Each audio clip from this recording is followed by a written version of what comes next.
El día de hoy vamos a ver terapéutica de infección de tejidos blandos. Los objetivos es vamos a conocer las generalidades de la infección de tejidos blandos, así como la particularidad en el manejo y enfocado especialmente a la terapéutica antibiótica de cada uno del tipo de lesiones que se pueden presentar en los tejidos blandos.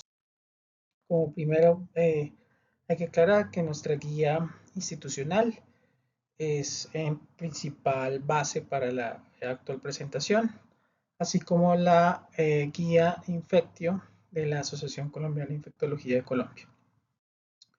Eh, la idea es que a medida que vayamos viendo el caso, pues el objetivo es intentar resolver cuál es el mejor manejo de acuerdo a lo que se ve en este caso. Este es un paciente de 32 años quien consulta por aparición de lesión eritematosa, calor, fiebre, malestar, temperatura 39, leve dolor al tacto, leucocitosis en el hemograma, infección similar hace 2 meses, recibió tratamiento previo, no alergias. En el momento, pues, ¿cuál es el diagnóstico? Impetigo-ectima, celulitis, fascitis necrotizante. Y de acuerdo al diagnóstico, ¿cuál sería el mejor tratamiento? Dicloxacilina, cefalexina, oxacilina, banco o clindamicina. La idea es tratar de, al final, resolver el caso. Entonces, pues primero que todo, las infecciones de tejidos blandos son las infecciones más comunes en todas las edades, en pacientes inmunocompetentes e inmunosuprimidos, y llega a ser más o menos una incidencia de 200 casos por 10.000 habitantes, 10.000 pacientes año. Suele ser más frecuente la celulitis en los pacientes adultos y las erisipelas en niños y adultos. Factores de riesgo, básicamente pues el primero relacionado con efectos locales, disrupción de la barrera cutánea, alguna inflamación como alergias, eczemas, psoriasis, trauma, edema en el tejido linfático y pues especialmente cuando hay insuficiencia venosa, pacientes con obesidad, inmunosupresión en los pacientes con diabetes, VIH, neutropenia, lesiones y grietas en la mitad de los dedos de los pies, eso favorece a que haya infección y celulitis recurrente, infecciones cutáneas previas o cirugías como extracción de la vena safena eh, están entre uno de los tantos factores de riesgo para desarrollar ese tipo de infección. En general, pues las infecciones de tejidos blandos se pueden dividir en purulentas, no purulentas y necrotizantes. No purulentas, impétigo entigma, erisipela y celulitis como lesiones más profundas. Purulentas, furúnculo, carbúnculo, absceso y piomiositis. Y necrotizantes, estamos las fascitis necrotizantes, algunos específicos de gangrenas que pues usualmente son lesiones más profundas y más complicadas y relativamente son una urgencia quirúrgica. La otra clasificación es de acuerdo a la profundidad del compromiso de la piel. Usualmente el impétigo es la lesión más superficial que suele comprometer la epidermis principalmente. Profundo más que compromete dermis, ectima, erisipela, celulitis. Y la fascitis necrotizante llega a cubrir tejido celular subcutáneo e incluso hasta fascia muscular. Y por último la miositis que llega a comprometer fascia muscular profunda y músculo. Entonces, entre más profunda la lesión, mucho más seria suele ser la infección. Aquí también pues vemos nuevamente celulitis, erisipela suele ser una lesión más superficial y el absceso suele comprometer tanto epidermis, pero principalmente dermis cuando ese absceso es más superficial. Entonces vamos a empezar con las lesiones no purulentas. De las lesiones no purulentas, esta es la más superficial. Hemos visto que afecta principalmente la epidermis, la capa más superficial de la piel. Usualmente puede ser ovuloso o no ovuloso. Las lesiones bulosas suelen ser lesiones tipo ampolla y las nebulosas son costras, como se ve acá, costras de color miel mielicéricas que se rompen muy fácilmente. La ubicación, usualmente no hay una ubicación específica, pero a veces es más frecuente las lesiones bulosas en la cara, especialmente alrededor de la nariz, y las no bulosas, brazos y piernas. Esto pues es una generalidad, no siempre ocurre, pero pues se puede presentar esto como una característica, una asociación principalmente. No suele ser doloroso, suele ser más pruriginoso realmente, suelen ser lesiones más de niños, pero son lesiones muy contagiosas, entonces hay que tener en cuenta especialmente en sitios como jardines, colegios, donde por el contacto estrecho de los niños se puede generar un brote en el sitio en cuestión. Aquí vemos, por ejemplo, una lesión melicérica, lesión nodulosa. Aquí vemos lesiones bulosas donde se ven las ampollas, se ve un leve eritema en la base. Aquí vemos otra lesión impétigo nobulosa, usualmente esta se ve más como costra, se ven más superficiales. Incluso hay una pequeñita, una bula aquí principalmente, muy chiquitica. Este paciente, por ejemplo, tenemos bulosas, nobulosas, aquí costra mielicérica. Nuevamente suelen ser lesiones más de niños, pero en adultos también es posible presentarse. La siguiente lesión es el ectima, que el ectima es una lesión mucho más profunda donde ya afecta a la dermis. Acá lo que se ven son úlceras con costras negruzcas, base purulenta. Suele presentarse más en paciente adulto, con pobre higiene o pacientes inmunosuprimidos. Estas lesiones sí son dolorosas y pueden dejar cicatrices, a diferencia del impético que no deja cicatriz. Suele ser un curso más progresivo, más lento, y esta sí tiene un riesgo de complicarse, especialmente si el paciente está inmunosuprimido. Entre la microbiología, tanto el impético como el ectima, las causas son o estafilo o streptococopiógenes, pero sí hay una leve asociación de ser el impético buloso más frecuente con Staphylococcus aureus. No obstante, el impético buloso también puede ser causado por el Streptococcus. Diagnóstico es netamente clínico, se puede realizar tinción de gramo y cultivo, pero pues no es necesario, usualmente solamente con el aspecto clínico se suele hacer el diagnóstico. Y pues una tinción no descarta colonización, que no sea otro germen. Entonces, usualmente pues no se utiliza este tipo de herramientas de manera usual. El tratamiento del impétigo no complicado, ya vamos a ver que es un impétigo no complicado, suele ser manejo tópico con 3 de estas cremas, ácido fusílico, mupirocina o retapamulina. La retapamulina no está disponible todavía en Colombia, pero pues es una opción que ha surgido recientemente. ¿Qué es una lesión complicada? ¿Qué es un impético complicado? Cuando tiene más de 5 lesiones o las lesiones están generalizadas, cuando hay brote o hay una complicación asociada a glomerulonefritis. Recuerden que cuando hay estafilo, cuando hay estreptococo, a veces hay una asociación, especialmente con el estreptococo, se suele presentar en algunos casos con glomerulonefritis.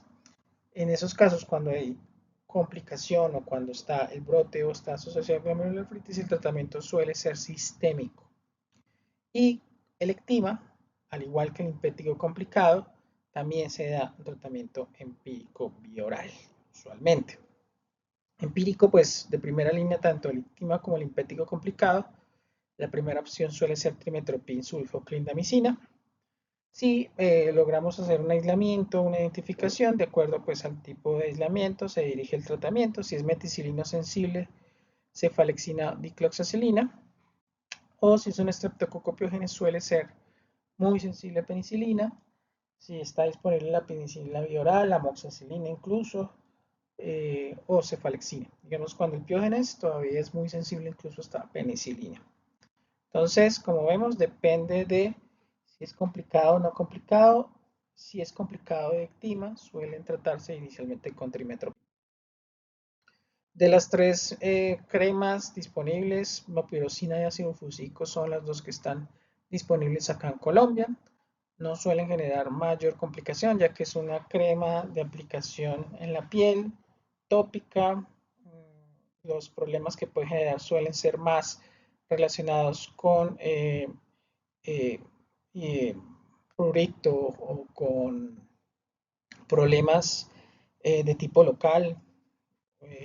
No suelen generar alergias, entonces esto hace que estos medicamentos sean muy seguros, ya que pues, no requieren una administración sistémica, entonces por eso es la primera línea el impético no complicado. Tratamiento, más o menos aplicación 2-3 veces al día, 5 a 10 días, dependiendo de la respuesta clínica del paciente. La retapamulina suele ser un medicamento que inhibe la síntesis de proteínas a nivel de la subunidad 50S y este medicamento se aplica 2 veces, más o menos por 5 días, entonces suele haber, o lo que muestra evidencia es que la retapamulina requiere menos tiempo de tratamiento. No obstante, no está disponible por el momento a día de hoy en el mercado colombiano. Entonces, pues lo que tendríamos disponible es mupirocina o ácido fusílico, preferiblemente a día de hoy mupirocina, ácido fusílico, ya hay algo de resistencia. Ojo con el Streptococcus el beta hemolítico del grupo A, sigue siendo sensible a penicilina, entonces todo lo que es penicilinas, betalactámicos, suele ser el tratamiento de elección para el Streptococcus, tanto vía oral o endovenoso, si llega a complicarse en estos casos. Estafilococo aureus, recordar que puede ser meticilino sensible o meticilino resistente, patrón comunitario, patrón hospitalario. Si es meticilino sensible, opciones oral. En Colombia disponible cefalexina, dicloxacilina, trimetropin sulfa. Es una opción si el antibiograma lo muestra sensible. Si es tratamiento endovenoso, oxacilina, cefalotina, cefazolina y trimetropin suele ser opción. Nuevamente el trimetropin hay que evaluar de acuerdo al resultado del antibiograma. Patrón comunitario, vía oral, la primera opción puede ser clinda o trimetropin. Endovenoso, vancomicina, trimetropin o clindamicina, incluso puede ser endovenoso una opción. De acuerdo a cómo esté el paciente. Si el paciente está clínicamente estable, clindamicina es una muy buena opción. Meticilino resistente patrón comunitario, oral, trimetropin sulfa sería la primera línea, como alternativa al Linezolid. Endovenoso ya, digamos, vancomicina es la primera línea usualmente, pero también puede estar trimetropin, Linezolid, Dapto, Ceptarolina también es una opción, especialmente cuando hay un paciente que no resuelve con las alternativas anteriores o que vancomicina tenemos heteroresistencia. Entonces, en esencia, pues estas son las opciones para el tratamiento del Staphylococcus aureus cuando tenemos un resultado de cultivo o cuando hay una sospecha clínica de resistencia. De los medicamentos que suelen utilizarse para el tratamiento de las lesiones en piel, especialmente para el Streptococcus, la primera opción sigue siendo la penicilina para el estreptococo. Si no tenemos penicilina B oral, amoxicilina es una alternativa. Dicloxacilina es, como hemos visto, la primera opción junto a cefalexina bioral para el estafilococo aureus.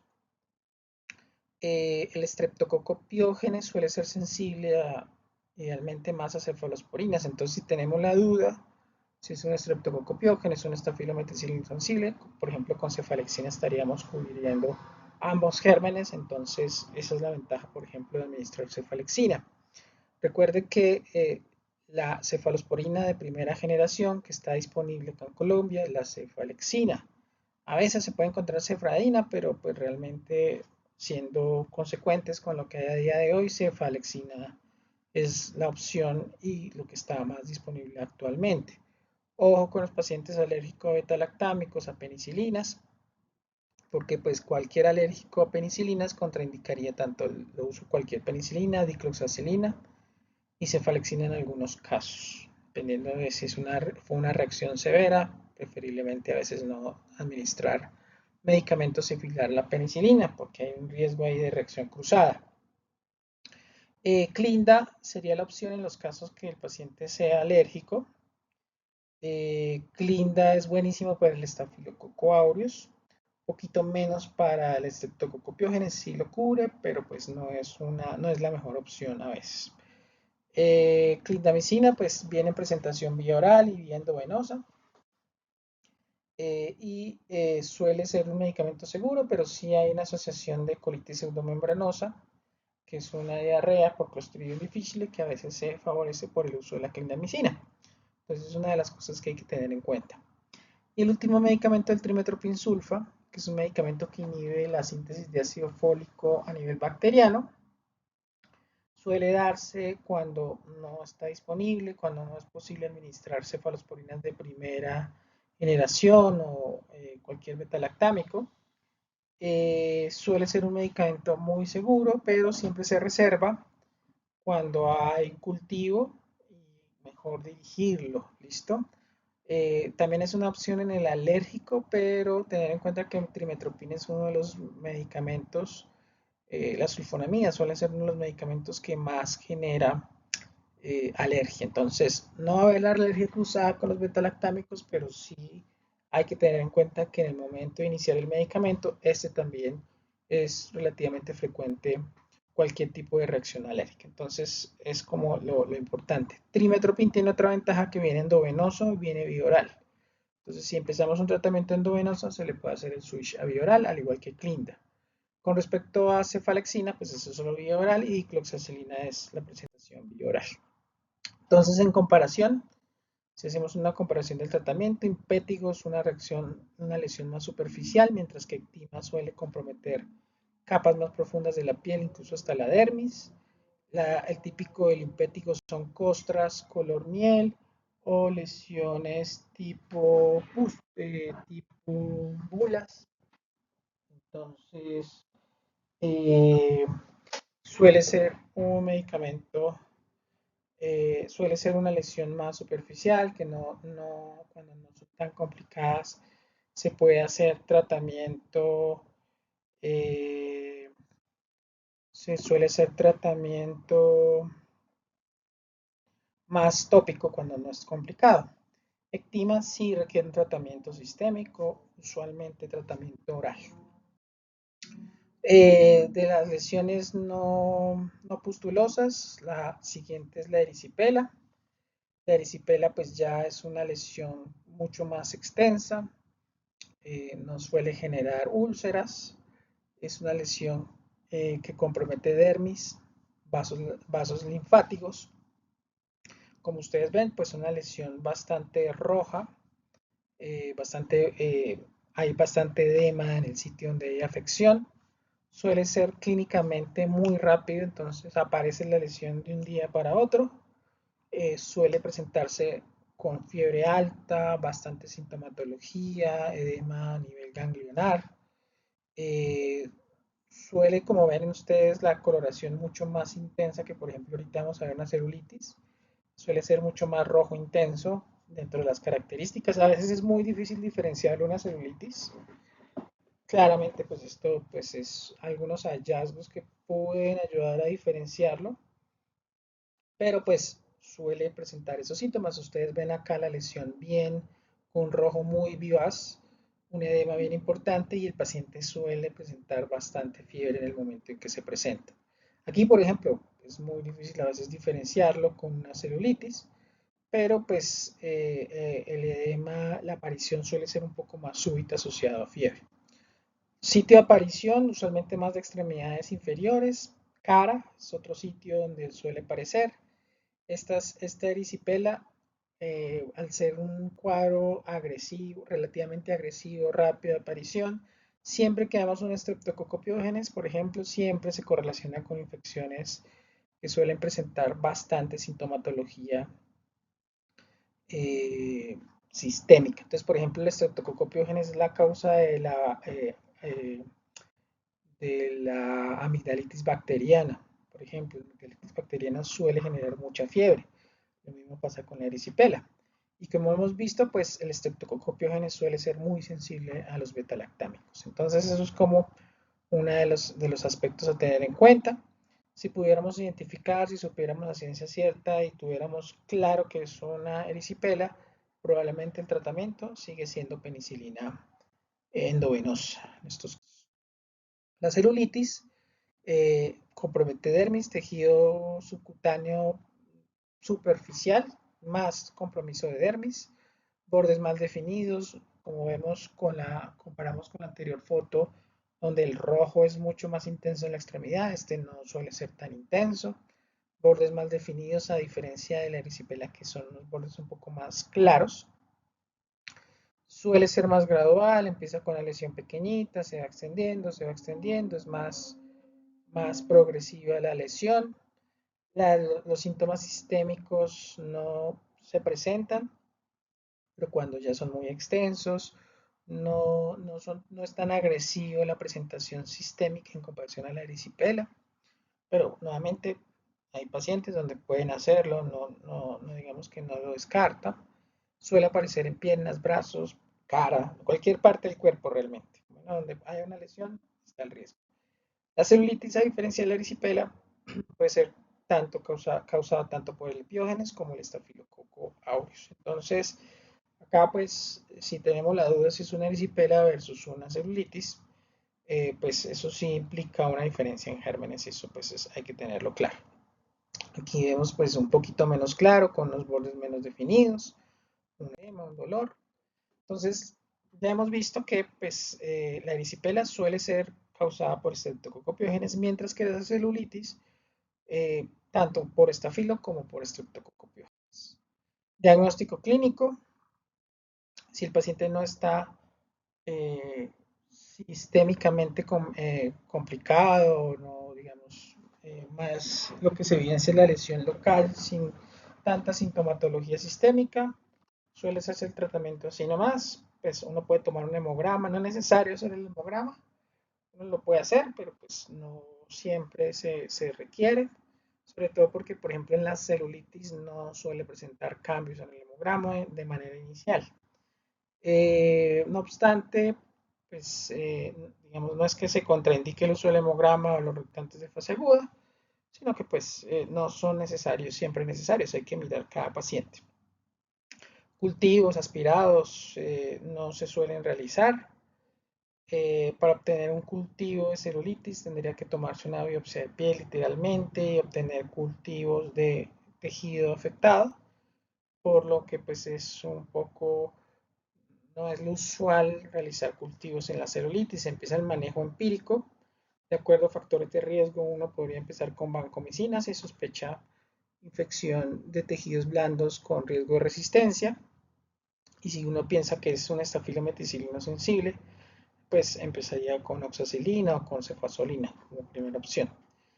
Cuando se piensa en hemocultivos o biopsia de piel, cuando el paciente está inmunosuprimido, digamos neutropenia, inmunodeficiencia, quimioterapia activa. Sin embargo, tampoco suele ser una, digamos, un examen o, sí, un examen diagnóstico usual, ni siquiera en ese tipo de pacientes. Yo diría que es en el paciente en que no responde, probablemente inmunosuprimido, pues podría ser una opción para hacer el diagnóstico. Tratamiento, cuando estamos hablando de vía oral o intrahospitalario, depende de qué tan comprometido esté el paciente, si la lesión está localizada, no hay compromiso sistémico, no hay respuesta inflamatoria sistémica importante, no hay inmunosupresión y el paciente tolera la vía oral, digamos que podría recomendarse el paciente con esta estrategia terapéutica. El intrahospitalario endovenoso o el paciente que requiere que sea un manejo intrahospitalario de manera endovenosa es el paciente que ya tiene respuesta inflamatoria sistémica, dolor intenso, ojo con el paciente con dolor intenso, porque esta es una característica de las infecciones necrotizantes. Las infecciones necrotizantes son súper graves, hay que correrle, sobre todo para una estrategia quirúrgica cuando lo requiere, que es la mayoría de las veces. Entonces, si hay un dolor intenso, ojo con ese signo, especialmente porque pues esto puede indicar necrosis y requerir intervención quirúrgica urgente. Celulitis o erisipela en sitios especiales, cara, ojos, genitales, cuello, requiere manejo intrahospitalario endovenoso. Si con el tratamiento oral no funcionó, si el paciente está inmunosuprimido, eh, temas más administrativos, como por ejemplo que el paciente sea difícil que mandarlo a la casa, que se tome el medicamento porque no va a ser adherente, pobre red de apoyo, no tiene acceso a medicamentos, fácilmente pues valdría la pena manejarlo intrahospitalario. Y cuando la celulitis viene con absceso, con material purulento importante, a veces celulitis abscesada, pues se debe drenar y se debe hacer el manejo de acuerdo pues a la profundidad y al tipo de extensión de lesión. Entonces, ¿cuáles son los factores de riesgo cuando uno tiene celulitis para sospechar un estafilococo meticilino resistente. Si uno sospecha meticilino resistente, de entrada uno inicia ya con vancomicina. Cuando hay trauma penetrante, infecciones previas de uso reciente de antibióticos, o sabemos que hay colonización por estafilometicilino resistente, uso de drogas endrovenosas, cuando está celulitis absceada especialmente se asocia con estafilo meticilino resistente patrón comunitario. Esas celulitis absceadas, ojo, que hay que pararle bolas. Probablemente hay un meticilino resistente, probablemente sea un patrón comunitario. Paciente inmunosuprimido, de entrada hay que iniciar vancomicina. O cuando el paciente tiene sepsis severa, eh, podría evaluarse, hay que iniciar hay que sospechar meticilino resistente, o bueno, digamos que por beneficio del paciente, usualmente no se tiene disponible un cultivo, se inicia vancomicina y si uno pide cultivos y en hemocultivos o en otro, o si se toma biopsia, eh, resulta que pues es un meticilino sensible, se escala, pero usualmente cuando hay una sepsis severa iniciamos con vancomicina. Entonces, ¿cuál es el algoritmo de tratamiento en los pacientes con celulitis erisipela? Recuerden que pues, erisipela sería penicilina B, pero usualmente es muy difícil diferenciar una celulitis, entonces vamos a manejarlo como una sola entidad. Si presenta sepsis severa, manejo vancomicina más cefepime o piperacilina tazobactam. Esto porque siempre que hay una sepsis severa, una celulitis erisipela, sospechen que no tenga una fascitis necrotizante, tengan esa precaución. Si no tiene sepsis severa, evaluar si el paciente requiere tratamiento IV o vía oral. ¿Cuáles son las indicaciones? Ya hemos visto cuáles son las indicaciones vía IV o vía oral. Si requiere tratamiento IV, hay que evaluar factores de riesgo por estafilo. Si no tiene factores, oxacilina, cefazolina. Si tiene factores, banco, dapto, linesolid, de acuerdo pues a, eh, digamos, individualización de cada paciente. Si no tiene indicación para vía IV, nuevamente aquí también evaluar factores de riesgo por estafilo. Si no tiene factores, cefalosporina, cefalexina es el que hay vía oral, dicloxa, trimetropin. Si hay factores de riesgo, trimetropina o clindamicina son las opciones en estos casos.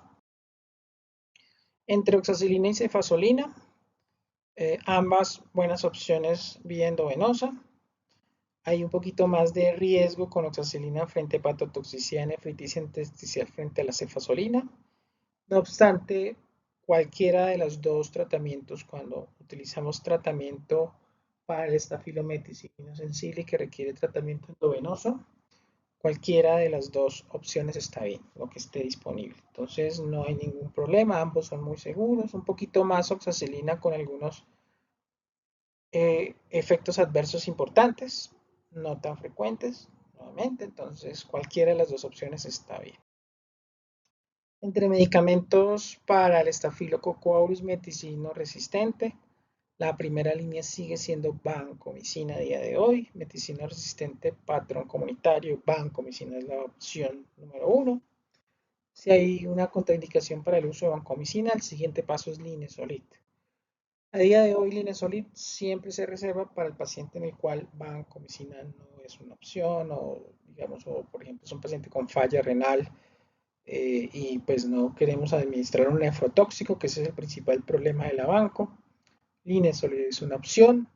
Recuerden que el linezolid no tampoco es que sea inocuo. Una de las cosas más importantes con linezolid es que puede generar trombocitopenia, leucopenia, mielosupresión, usualmente asociado con un tratamiento de solo 7 días. Ya hay un riesgo para hacerlo.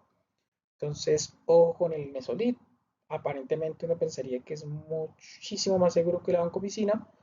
En términos generales también tiene sus complicaciones. Probablemente el linezolid venga en el uso cuando vancomicina no se puede usar, especialmente en nefrotoxicidad, que en eso sí es mucho más seguro. La otra ventaja del linezolid es que tiene vía oral, presentación vía oral, entonces eh, podemos pasar del manejo endovenoso al vía oral, esa es la ventaja. Trimetropin ya lo hemos visto previamente, esa es una opción para el meticilino resistente. A día de hoy el estafilometicilino resistente, muchos de ellos son sensibles al trimetropin sulfa. Entonces, una buena opción. Incluso ya hemos dicho que viene vía IV, vía oral. Entonces se puede hacer el switch de IV a vía oral. Dapto sí es una opción en piel, pero se suele reservar más para el caso en que no podamos usar linesol o que para el caso de linesol, básicamente. Incluso Dapto yo diría que es más de acuerdo a cultivos. Digamos que la aptomicina es una buena opción, dirigido probablemente no tanto de primera línea, incluso hasta tercera línea, después del Inesolid, después del Trimetoprim, probablemente. Tratamiento más dirigido, usualmente lo reservamos más para bacterias, endocarditis, cuando vancomicina no se puede dar. Pero la aptomicina funciona en piel. Ojo con la rhabdomiolisis que puede generar la aptomicina, entonces ojo con otros medicamentos que la generan, entonces siempre verificar, por ejemplo, que el paciente no esté utilizando estatinas mientras estemos con la aptomicina, se suele suspender temporalmente mientras tiene la aptomicina. Y por último, septarolina, que usualmente se reserva para el caso en el que es resistente a vancomicina o digamos, no se puede usar vancomicina o fracasó con vancomicina, con Inesolid, daptomicina no es una opción, entonces, digamos, es la última línea que se suele utilizar para el caso del estafilometicilino resistente. Entonces, ojo con septarolina, digamos, no pensemos que eh, en estos casos sea una primera línea, suele reservarse para última línea. Medicamento bueno, donde hay evidencia de neumonía, infección de tejidos blandos, pero nuevamente se suele reservar para los casos de fracaso con otras terapias. Entonces, recomendaciones de tratamiento para celulitis y erisipela. Primero, de marcar las lesiones con un marcador, eh, sobre todo para evidenciar si con el tratamiento hay disminución de la extensión de la lesión. Suele ser la primera línea cefalosporinas de primera generación. Recomendamos un poquito más cefalosporina, cefalexina o cefasolina, sobre todo si estamos pensando en el Staphylo aureus meticino sensible. Alternativas, oxacilina cuando es endovenoso o dicloxacilina cuando es vía oral, son alternativas. A día de hoy recomendamos un poquito más cefalexina frente a dicloxacilina porque cefalexina suele ser un poquito mejor tolerada que la dicloxacilina, que sería la alternativa. Bueno, entonces cefalexina se tolera mejor, está un poquito más disponible. Dicloxacilina genera mucho gastritis, molestias gastrointestinales, intolerabilidad. Tratamiento 5 a 7 días si no está complicado. Si está complicado, suele iniciarse el tratamiento IV 48 horas y el resto de días se completaría vía oral. ¿Listo? Entonces, ¿cuándo nos lo pasa vía oral? Cuando el paciente ya mejoró de fiebre, tolera vía oral, clínicamente va mejor. Entonces, en ese caso, se puede continuar vía oral para manejo ambulatorio. Con respecto a las lesiones purulentas, hay varias lesiones. Está el forúnculo, que es una lesión de un folículo piloso causado, recordemos que las lesiones purulentas suelen ser más frecuentemente asociados con estafilococo aureus, ¿listo? Y usualmente estafilococo aureus a veces meticilino resistente, entonces hay una diferencia bien importante con la celulitis, que usualmente la mayoría de las veces es estafilococo meticilino sensible, a no ser que tenga compromiso purulento. Cuando ya tenemos un compromiso purulento, la primera causa es estafilococo aureus meticilino resistente. Entonces, siempre que tengamos una lesión purulenta, de entrada ya debemos pensar en meticilino resistente. Contrario a la celulitis. En la celulitis solemos pensar, si no hay factores de riesgo previos, uso de antibióticos previos, ya lo que hemos visto, suele uno pensar más en estafilococo aureus meticilino sensible. Por esa razón, en celulitis utilizamos cefalexina, oxacilina, dicloxacilina de primera línea en pacientes sin factores de riesgo, pero acá, a pesar de todo, siempre que hay purulento hay que pensar en estafilo meticilino resistente. Esto es clave tenerlo en cuenta. Bueno, entonces lesiones protuberantes, rojas, dolorosos, un punto blanco, suelen ser pequeñitos, drenan por sí solos, son lesiones leves, a no ser que se extienda mucho, no suelen ser graves. Aquí ustedes ven, esto es un furúnculo, la lesión única, con un sitio para drenaje, un eritema alrededor. Esto Esto es una lesión. Un carbúnculo ya es la asociación de varios furúnculos. ¿Listo? Aquí, al igual que el furúnculo, es ocasionado por estafilococo aureus. Es que ustedes ven uno, 2, 3, 4, 5, 6, probablemente 7, 8 furúnculos, los cuales se asocian, se juntan y generan el carbúnculo, que pues es una lesión mucho más grande. Esto sí ya es más grave que el furúnculo. Genera dolor, malestar, gravedad moderada. Entonces aquí es muy importante que probablemente este paciente ya va a requerir en algunos casos hospitalización de acuerdo a cómo esté clínicamente. El absceso, que ya es una lesión, eh, aquí pues es una lesión exagerada, súper grande, pero el absceso sí ya es una lesión un poco más profunda en comparación al furúnculo, que es más, está asociada al folículo piloso. El absceso no está asociado al folículo piloso, puede estar indistintamente o digamos no relacionada con folículos pilosos. Ya hay acumulación de pus incluso hasta la dermis, un poco más profunda, a diferencia del carbúnculo, entonces suele ser un poquito más profunda la lesión. Aquí ya no solamente es estafilo, ya hay estreptococo, flora mixta, depende también si el absceso está relacionado con trauma, con lesiones penetrantes, donde cuando hay lesiones penetrantes hay que pensar también en varios gérmenes diferentes. ¿Listo? Acá suele haber dolor, hinchazón, sensación de masa, molestia en el sitio donde está presente el absceso. Bueno, suele haber más dolor, dependiendo de la profundidad, de la extensión, a veces se presenta fiebre, piel caliente en el sitio de la lesión. Acá, pues, dependiendo del tamaño del absceso, pues va a requerir, va a ser un cuadro moderado a grave, dependiendo nuevamente del tamaño de la lesión. Y el tratamiento principal del absceso es el drenaje. ¿Listo? Claramente el antibiótico es importante, pero lo más importante de un absceso es el drenaje. ¿Y a qué va esto? Porque usualmente cuando hay acumulación de material purulento, el antibiótico no suele penetrar muy bien allá. Entonces, la primera línea o lo más importante del absceso suele ser el drenaje del material purulento. Eso es lo más importante y pues claramente acompañado del manejo antibiótico. Entonces aquí vemos otro absceso. Entonces las infecciones purulentas, ojo con el Staphylo aureus y especialmente hay que pensar en el Staphylo aureus meticilino resistente. Ojo con ese detalle. Entonces diagnóstico clínico, pero acá sí se puede obtener cultivos a partir de la secreción. ¿Listo?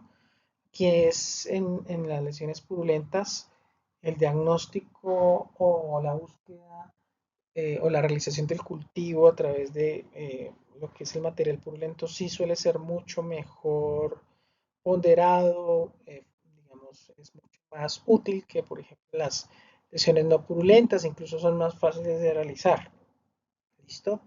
Entonces, ecografía de piel y tejidos blandos para ver la profundidad y sobre todo para ver pues en qué momento o pues cómo podría ser ayudar una intervención quirúrgica en algunos casos. Bueno, entonces, ¿cuál es el tratamiento de las lesiones purulentas, foliculitis, carbúnculo, el drenaje? ¿Listo? Cuando son lesiones de más de 2 centímetros, el drenaje es lo principal. ¿Listo? Cuando es menos de 2 centímetros, hay que evaluar. ¿Listo? Entonces, si el paciente no tiene comorbilidad, se podría manejar solo con antibióticos, si tiene menos de 2 centímetros. Pero si tiene más de 2 centímetros, definitivamente hay que hacer drenaje. El drenaje a veces no se puede hacer inmediatamente, sino que hay que esperar un poquito a que con el manejo antibiótico, si el paciente no está tan malito, con el manejo antibiótico el material purulento vaya surgiendo un poquito más superficial para hacer un drenaje mucho más fácil. Sin embargo, definitivamente cuando la lesión es mayor de 2 centímetros, el manejo principal es el drenaje asociado al antibiótico. Cuando es menos de 2 centímetros, podría evaluarse solo el manejo del antibiótico. ¿Listo? Siempre pensar, primera causa, Staphylococcus aureus meticilino resistente y por lo tanto hay que dirigir el tratamiento hacia el Staphylococcus aureus meticilino resistente.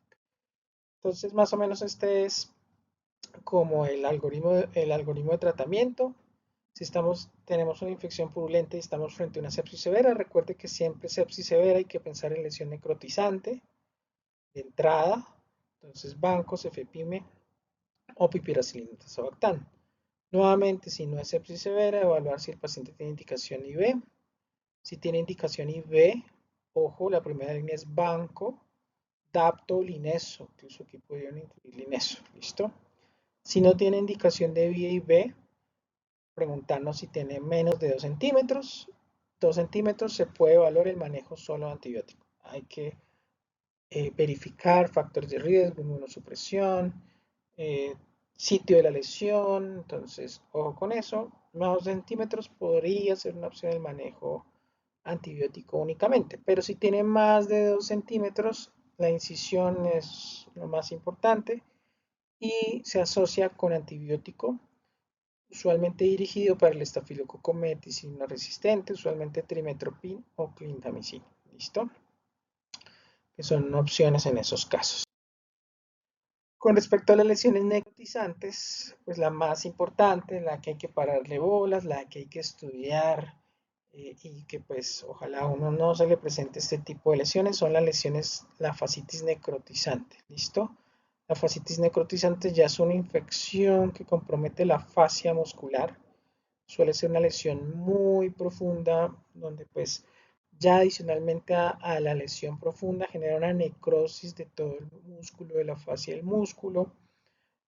Usualmente hay una acumulación de material purulento de manera importante y hay un compromiso sistémico. Bueno, suelen ser varios gérmenes la causa. Hay una clasificación de la fascitis necrotizante. Hay una que, por ejemplo, nos indica que puede ser monomicrobiana, usualmente por el estreptococo beta hemolítico. Ojo con el estreptococo beta hemolítico. Nuevamente, ya hemos dicho que el estreptococo suele ser muy agresivo. A esa bacteria incluso le llaman la bacteria come carne. Ese es el estreptococo, la bacteria come carne. También puede ser por estafilococo aureus, factores de riesgo como pues también se pueden presentar en inmunosuprimidos por Aeromonas hydrophila, Vibrio vulnoficus. Entonces, pues algunas causas, mira, aquí ya es más variable la causa de la fascitis necrotizante, o puede ser polimicrobiana, estreptococo, estafilo, gram negativos, anaerobios, entonces es variable la causa. Entonces acá, usualmente como vimos, por ejemplo, recuerdan cuando vimos en el algoritmo la sepsis severa que utilizamos bancos, FPIME, es porque acá puede ser cualquier germen, entonces hay que cubrir gram positivos, gram negativos, pseudomonas, de todo hay que mirar riesgos para aeromonas, porque para aeromonas cambia un poquito, entonces muy importante verificar pues en qué escenario se presentó el paciente en cuanto a qué se asoció las lesiones. Clínica, entonces es una, por ejemplo, la clínica de una celulitis que progresa muy rápidamente, celulitis que no responde al tratamiento, dolor excesivo, entonces hay una sensibilidad importante en el sitio donde está la lesión y es un dolor desproporcionado, fuera de proporción en el momento del examen. Eh, eh, También se puede encontrar anestesia en el sitio de la lesión, bulas, eh, eh, digamos, bulas o ampollas, flictenas, especialmente si son hemorrágicas, ojo cuando se presenta eso. Crépito, esto usualmente se asocia también con acumulación de gas en la piel, esto también es súper importante si se presenta crépitos, ojo. Paciente con sepsis severa, toxicidad sistémica, ojo con eso, esos detalles, listo. Y fiebre que no responde al manejo o hipotermia, listo. Laboratorios, pues hiperlactatemia, hiperglicemia, acidosis metabólica, PCR elevado, rhabdomiolisis, especialmente si también hay miocitis. Entonces se puede presentar, digamos, todos los marcadores de inflamación en los paraclínicos. La fascitis necrotizante puede surgir de una simple lesión que progresa a celulitis, celulitis extenderse de manera más profunda a tejidos subcutáneos. Eso pues hace que esa infección en tejido subcutáneo genere una difusión o una ampliación a todo el sistema, todo el organismo, generar toxicidad sistémica, respuesta inflamatoria sistémica. La lesión también puede generar una necrosis del tejido donde está infectado y pues generar todas las complicaciones derivadas de esto. Bueno, entonces aquí vemos más o menos la evolución, la duración de la lesión, la extensión de la lesión a lesiones más profundas.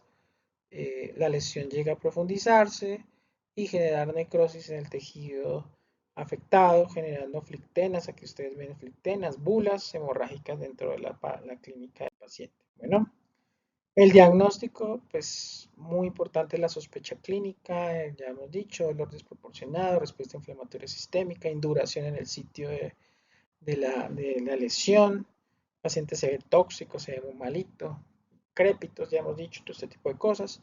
Adicionalmente, con los paraclínicos existe una escala, un score, el LRINEC, el cual nos da la probabilidad de que el paciente presente con unos paraclínicos el riesgo de fascitis necrotizante. El LRINEC es buenísimo cuando el LRINEC nos da un valor alto. Entonces, el LRINEC tiene, pues, básicamente paraclínicos, PCR, cuadro hemático, hemoglobina, niveles de sodio, glucosa. Si el LRINEC está más de 8, definitivamente es muy probable que el paciente tenga fascitis necrotizante. Si ya da riesgo bajo intermedio, ya baja un poquito, digamos, la probabilidad del RINEC, pero no lo descarta. O sea, ¿para qué nos sirve el RINEC? Para confirmar el diagnóstico. O sea, da una alta probabilidad. Si da positivo alto, es muy probable que sea una fascitis necrotizante. Si es intermedio o bajo, no me lo descarto. Pero pues es bien importante que claramente si está muy bajito y el paciente está muy bien, pues es más probable que no lo sea. Entonces, como les decía, la fascitis necrotizante, aquí ya hay eh, factores de riesgo asociados. Por ejemplo, la tipo 1 es polimicrobiana, puede ser gram positivos, gram negativos. Entonces, por esa razón, combinamos piperacilina, tazobactam más vancomicina. En este caso es muy importante la clindamicina, más que por el factor de riesgo por estafilococo aureus o por anaerobio. Realmente con piperacilina, tazobactam estaríamos cubriendo la mayoría de ellos. La clindamicina acá se utiliza como un inmunomodulador. La clindamicina actúa a nivel de la síntesis de proteínas de las bacterias. Entonces, las bacterias pues, suelen producir toxinas, que son proteínas generadas pues, a nivel proteico, a nivel del ribosoma. Entonces, si utilizamos clindamicina, se va a disminuir la producción de esas toxinas y por lo tanto su función principalmente es de inmunomodulación más que en sí el efecto antibiótico, que sí lo va a haber, pero pues no es lo más importante en estos casos. Monomicrobiana, pues puede ser Streptococcus, usualmente la causa número 1 o estafilo, pero nuevamente usualmente cuando tenemos un paciente con una fascitis necrotizante, usualmente no tenemos el cultivo de entrada. Entonces siempre fascitis necrotizante empezamos banco, piptazo, clindamicina. Esa es la combinación. Ya si tenemos el aislamiento, podría dirigirse el tratamiento, podríamos cambiar y dirigir el tratamiento. Lo mismo por el Vibrio vulnificus, el cual se asocia con mariscos, agua, contaminación por agua. Y aquí pues hay que ver ese factor de riesgo, probablemente ceftriaxona más dicloxiciclina, que es una tetraciclina, no dicloxacilina, no confundirse con eso, es más una tetraciclina en este caso. Entonces, eh, básicamente pues empíricamente iniciamos amplio y pues de acuerdo a los cultivos se va redirigiendo y se puede dirigir de acuerdo a esos resultados. Entonces, al igual que las lesiones purulentas, igual, incluso esta es una lesión purulenta grave y profunda, el manejo es quirúrgico. Aquí sí es prioritario el manejo quirúrgico y el paciente debe llevarse a debridamiento lo más pronto posible. Nuevamente, el antibiótico en estos casos sirve, controla, algo ayuda, hay que empezarlo temprano. No estoy diciendo que no sea importante. Sin embargo, acá Si no se hace el drenaje lo más pronto posible, por más antibiótico que se le dé al paciente, el paciente tiene alta posibilidad de morirse. Entonces, a diferencia del absceso, que pues, bueno, digamos, puede uno esperar, acá es súper urgente. O sea, esto es clave que ustedes lo tengan en cuenta. Siempre un paciente con fascitis necrotizante hay que correrle. ¿Listo? Entonces, si ustedes están en un rural, en un sitio y sospechan la fascitis necrotizante, no tienen un cirujano o un ortopedista que haga la intervención, remitan a ese paciente lo más pronto posible, inicien el antibiótico y corran para que lo vean y se haga la intervención lo más pronto posible. Listo, nuevamente el antibiótico no es suficiente debido a que pues hay una alta carga bacteriana. Aquí hay una muy alta carga bacteriana y aparte hay necrosis.